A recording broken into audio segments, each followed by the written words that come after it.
You know, we all think of Apple as the absolute pinnacle of tech perfection, right? They're the company that just gets things right. But here's the thing. In the single biggest tech race of our time, they have been surprisingly, shockingly behind. This is the story of Apple's huge AI dilemma. And that right there is the central mystery we're going to unpack. I mean, this isn't just some startup. This is a trillion-dollar titan with the smartest engineers on the planet. So how on earth did they fumble the biggest technological revolution since the smartphone? And if you want to put a price tag on this problem, well, here it is. $1 billion a year. That's reportedly what Apple is spending, not on their own breakthrough innovation, but to get help from its biggest rival, Google, just to make Siri better. So to figure this all out, we've got to look inside Apple itself. You see, the problem didn't start in a research lab. It started in the conference rooms. The very first clue? A story of a company completely divided against itself. Look, this was not a failure of engineering. Apple absolutely had the talent. The real problem was total organizational chaos. Sources inside the company point to bitter infighting, with teams so fragmented and broken apart that they were basically at war with each other. And that chaos, it had a huge real-world cost. Instead of one big push forward, you had all these competing AI projects, pulling in totally different directions. And that, of course, stalled out key projects, it made it impossible to form a single clear vision, and it just wasted the incredible efforts of their world-class talent. But you know, the infighting, that was only part of the story. The much deeper issue was this fundamental clash between Apple's entire identity, its corporate DNA, and the messy, chaotic nature of modern AI. Just think for a second, what makes an Apple product feel like an Apple product? It's this core belief. For decades, their superpower has been strict, total control.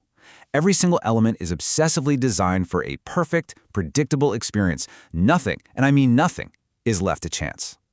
And right there, that is the fundamental clash. Apple wanted AI to fit neatly into its world, predictable, perfect, almost pre-written. But generative AI is the complete opposite. Its magic, its power, is that it's unpredictable and messy and creative. It refuses to live in a perfectly controlled little box. Yeah, a quote from one of the sources just nails it. It was a head-on collision. Apple's deep need for absolute control was just fundamentally incompatible with the chaotic, messy reality of the very technology they were trying to build. So what do you do when the tech itself can't live up to that perfect brand promise? Well, you control the perception of the tech. And that brings us to their very public, very flashy product demos at WWDC. And that really sums up their entire strategy. If the AI itself is just too unpredictable for a live open Q&A on stage, then you simply don't have a live open Q&A. Instead, you create the perfect illusion of one. You stage a performance. So how'd they do it? Well, according to sources, their AI demos were heavily staged. It was a simple playbook. Step 1, you pre-write everything. Every single prompt, every single response. Step 2, you build strict guardrails to limit what questions can even be asked. And step 3, you rehearse it over and over until it looks absolutely flawless. A perfect illusion. Okay, so we've connected the dots, right? We've got the internal fighting, this culture clash, the stage demos, and all of it leads to one inevitable and honestly pretty humiliating outcome. And you can just trace this path to failure so clearly. The infighting, that directly led to stalled development. The culture of control, it made them completely unable to adapt to these new large language models. And the staged demos, well, that was just a public signal to the world that they were falling behind. Each failure just made the next one worse.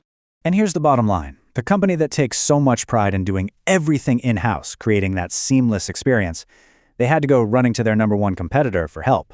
It was a forced, very public admission that, on their own, they had failed. And just think about the money for a second, because the reality here is stark. That billion-dollar payment flows directly from Apple's bank account straight into Google's, actively making their biggest rival stronger in the exact same field where Apple completely stumbled. So all of this leaves us with one big, nagging question. And this isn't just about a single fumbled product. It's really about a fundamental identity crisis for the company. Can a company whose entire soul is built on creating perfect walled gardens ever truly master the wild, wonderful, and unpredictable chaos of AI? That is the billion-dollar question Apple is still desperately trying to answer.